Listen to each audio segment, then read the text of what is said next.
Ay masipag, magabi po sa ating lahat. So meron pong nagtanong sa atin na masipag, ito si Ma'am Sherry Lenterna. So shout out si Ma'am Sherry. So ang tanong niya ito masipag, Kuya Chris TV, tanong ko lang po, bawal po ba magsabi ng shoutout sa live po? O merong nag-comment sa live mo? Or comment na shoutout po, bawal po ba yan? So maganda itong tanong sa atin ni Ma'am Sherry, masipag. Sino na naman po kaya nagsabi nito na bawal yung shoutout, i-comments, isalita, yung word na yan na shout out po masipag, So, ang sasagot ko po dyan, wala pong sinabi si Facebook na bawal yan. Yung shout out na word yan, hindi po yan masama, hindi po yan mora, hindi po yan pagnanasa, pagtatangka, Hindi po yan pambubuli po masipag.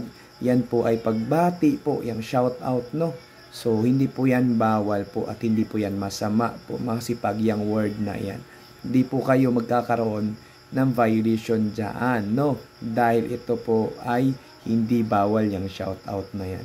So, magkakaroon lang po tayo dito ng violation pag once na yung gawain natin, na walang tinatagal na duration yung pag-comments natin, palagi na lang po sinusunod, puro shoutout na word, nagkakaroon tayo dyan ng spam po.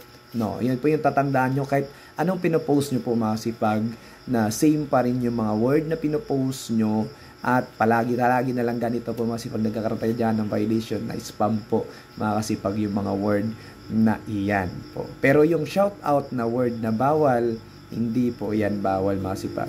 Dahil lang po ito sa mga gawain natin paulit-ulit at walang tinatagal, lalo po sa mga comments sa live. Try nyo po magsunod-sunod na shoutout. Walang tinatanggal na duration. Mga kasipag, magugulot kayo na i-spam na po yung comments na iyon po, mga kasipag. So, yan lang po. Hindi po yan bawal yung shoutout na yan. Sana po meron kayo naintindihan sa content video at sana po nakatulong. At kung nagustuhan nyo rin ito masipag, pasupport na po sa ating YouTube channel, Chris TV po masipag. Sama na po ang ating Facebook page, Chris TV po masipag. Kung hindi pa po kayo naka-follow, follow nyo na po masipag. At sana po nagustuhan yung video ito. At maraming salamat. God bless.